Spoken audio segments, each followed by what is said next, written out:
Hello and welcome to part 3 of this 10-part series on strumming patterns. If you haven't seen the other 2 videos yet on downstroke, quavers or eighth notes with accents or strumming patterns with ties, then click on the card above and that'll take you to those short videos. So in this week's video we're going to be looking at how to incorporate rests in our strumming patterns. So rests are a really important part of music regardless of whether, what instrument you're playing. It's really good to know how to incorporate rests. Okay, so let's take a quickly look at the type of rest that you're going to come across most of the time. So what we're going to look at first is semi-brief or whole note rest. Simply means you rest for 4 beats. Okay, and a typical bar, 4 beats in a bar, just means you rest for the whole bar. Then you've got a minim or half note rest, which means you rest for half a bar, typically in the bar of 4/4 or 2 beats. Okay. Then we've got crotchets or quarter note rests, and they last, every time you see one of these, you'll rest for 1 beat. Then you've got a quaver or eighth note rest, which means you'll rest for half a beat when you see one of those symbols. And then also you've got a semi-quaver or 16th note rest, which means you'll rest for a quarter of the beat. Okay, cool. So let's take a look at the really common strumming pattern that I used in a lot of the strumming pattern beginner strumming song videos. It's a really common strumming pattern. So click on the card above and that'll also take you to kind of all the Stand By Me by Benny King and Mr. Tambourine Man by the Byrds, Rod Stewart, Maggie May, loads of really awesome popular songs use this strumming pattern throughout, so it's worth kind of getting used to that one. So if we take that strumming pattern again, I'm going to use a G major bar chord here. We're going to go down, down, up, miss, up, down, up. So on that miss there, that a lot of my pupils find useful. You're just simply missing the strings to get ready for that upstroke, and that the first upstroke is ringing out for another half a beat after you've played it. So it's just, that's what the tie is there for. Okay, so you're going down, down, up, miss, up, down, up. So you've got 1 crotchet or quarter note, 6 quavers or eighth notes, and one of them's tied on the start of beat 3. Now if we took that same strumming pattern and put a rest in there, what you'd have is this: 1, 2, and 3, and 4, and. So it's really important to be able to sort of distinguish between ties and rest, okay, in your strumming patterns. So it'll give you completely different sounds and so on. Okay, so you're simply going to do that pattern, but resting. Now I'm kind of releasing pressure on my left hand to just make it a sort of a normal standard rest. 1, 2, and release pressure, up, down, up.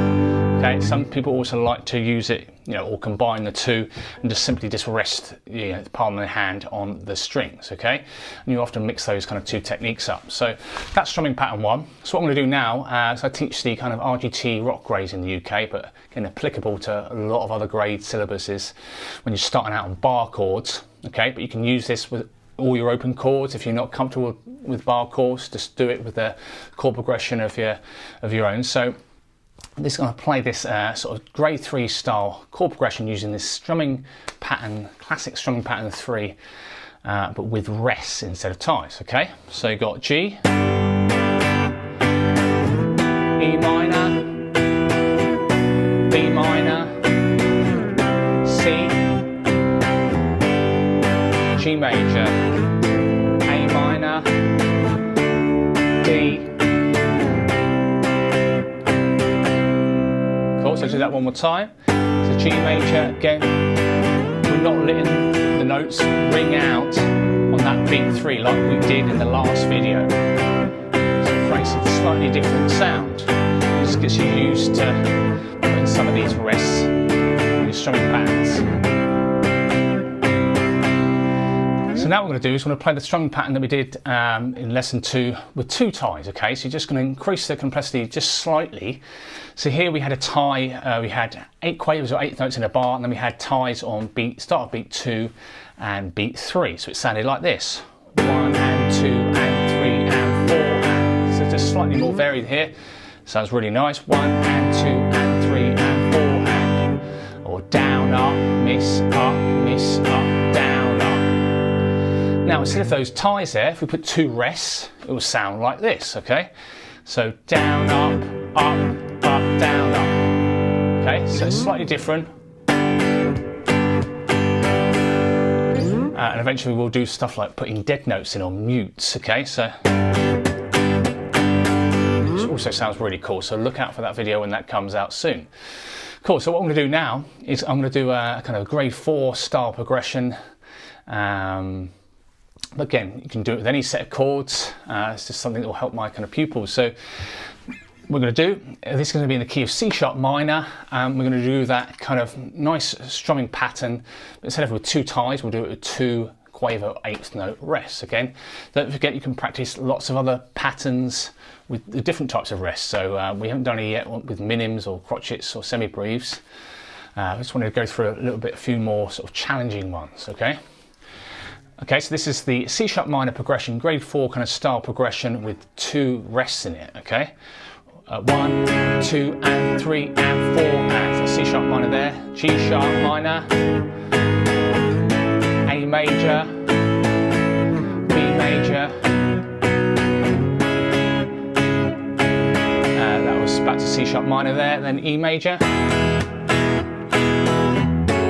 F sharp minor, major. I'll do that again. It's a nice sort of 8-bar progression. C sharp minor, A major, B major, C sharp minor, E major, F sharp minor. Making sure that there definitely rests in between those notes. Okay. To start with, it is a lot easier to tie notes. Okay, so it's less sort of work you have to do almost, but you will find eventually when you get more complex rhythms and things like that, it can really kind of help your rhythm playing. So that's kind of quavers and crotchets with these rests. And now what we'll do is we'll look at semi-quavers. So these tend to be the most kind of common ways of strumming, crotchets and quavers, quarter notes and 8th notes with rests or ties, and also semi-quavers or 16th notes. We'll also look at triplets as well at some point as well. So now what I'm going to do is go through this strumming pattern that uses ties first, okay, with quavers or 8th notes and semi-quavers or 16th notes, and then we're going to turn them to exchange those ties with rests, okay. So this pattern here, what we've got, again, at face value it could look quite complicated, but we'll break it down each beat at a time. So the first beat, you're going to go 1 and so that's 1 quaver or 8th note and 2 semi-quavers or 16th notes. So the way we do semi-quaver strumming is 1 E and 2 E and. So depending on where it lands, sort of what quarter of the beat it lands, will determine whether to strum a down or an upstroke. So it's really good to get in that system. There will be exceptions, but on the whole, it tends to sort of play out this way. So first beat, 1 and then we're just going to start with ties so you can hear the difference. So 1 and then the next beat has got 4 semi-quavers or 16th notes, but one of them's tied at the start of the beat. And this will go like this. So first 2 beats together will sound like this. 1 and 2 E and. Beat 2 on its own will go like this. 2 E and. Okay, 2 up, down, up. Okay, beat 3 has 2 semi-quavers or 16th notes followed by a quaver or 8th note, and the first one is tied. So that was beat 3 on its own will just go like this. 3 E and, 3 E and, 3 E and. Okay, and the first 3 beats together will go like this. 1 and 2 E and 3 E and. Again, really nice. And again, at speed, it can sound really really nice. Again, this sort of pattern will appear in lots of songs. Okay, and beat 4 is the same as beat 1. So 4 and when you're working out strumming or sight reading or anything like that, the best thing to do is really break it down to smaller chunks and start linking it all together. Okay, otherwise it can be a bit too overwhelming. So that's a really good bit of advice there. Okay, so now what we're going to do, instead of those 2 ties on the start of beat 2 and the start of beat 3, we're going to put rests in there. Okay, so that pattern with ties again went 1 and 2 E and 3 E and 4 and with down and up strokes, down, down, up, down, up, down, down, down, up. Okay, now we're going to replace those ties. Instead of the notes ringing out, we're going to rest. Okay, we're going to go 1 and 2 E and 3 E and 4 and. It sounds slightly different. Again, at speak, it sounds really nice. It does sound different to ties, so it's good to really distinguish between that. So I'm going to do a kind of grade 5 style progression with this pattern. Again, it'd be good to practice it with ties, and then without ties with rests, okay? And work on sort of your coordination with releasing your pressure there, so you're just resting on whatever part of the bar you're on. And also you can kind of maybe practice it with your resting on the strings as well. Okay, so this is a kind of a grade 5 style progression, 16th notes or semiquavers with 2 ties. I'm going to do this in the key of E flat major. Again, good practice with your bar chords if you're just starting out on those. If not, do it with some open chords. So here we're going to go 1 and 2 E and 3 E and 4 and then G minor, C minor. Now in grade 5 RGT you often have split bars. Again, this is another thing you can do to practice, where you just break up the bar, because not all songs, a lot of songs don't have 2 or 3 or 4 chords in the same bar. Okay, so it's a good thing to do. Take these strumming patterns and any strumming pattern that we've done and split them up and change chords on different parts of the bar. Really good practice. So this one here, we're going to do half a bar of B flat sus4. Really nice chord. Fret wise 1, 3, 3, 4, 1. So I'm just kind of like a normal A major shape bar chord with adding my little finger on the 4th fret of the B string. So down, down, up, down, up, and then I'm going to go to the B flat for the rest of the bar.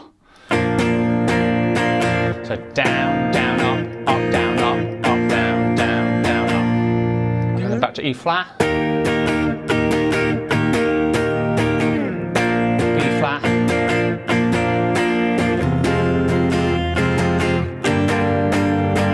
There I split an F minor chord and a G minor chord with this strumming pattern. Just did half a bar of each, yeah? So 1 and 2 E and 3 E and 4 and then we're going to go to A flat to finish off.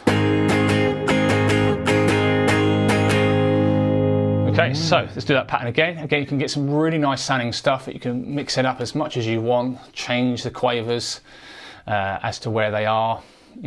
Here the quavers are on the beat, on beat 2 and beat 3, but then you can change it and have the semiquavers some other part of the beat, okay, to make it more challenging. So I'll do that progression again. Okay, so E flat, G minor,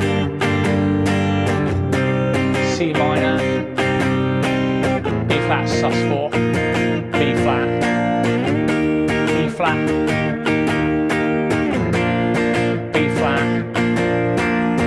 split bar of F minor to G minor and then A flat. Cool, so that's what we're going to do for today. So again, practice that and lots of different combinations of chords and sort of interchange between ties and rests. You're getting used to kind of distinguishing both, okay? So it's very easy, especially when you're starting off, to kind of ignore some sort of important techniques. This will be really good, and we're going to expand on this later on in the series with dead notes as well. So I hope you've enjoyed the video. If you haven't already, please subscribe and hit that bell icon for notifications. Any comments or suggestions, feel free to let me know in the comments section below, and give it a big like if you've enjoyed the video.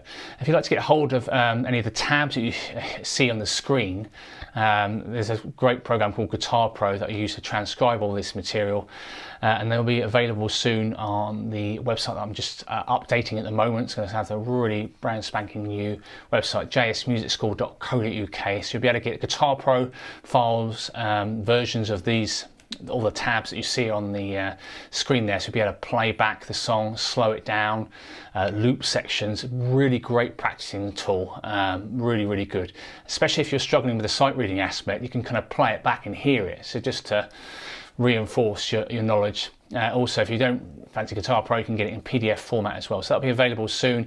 So keep your eyes and ears peeled for the launch of the new website. Cool, so thanks very much for watching, and I'll see you next time. Cheers, bye.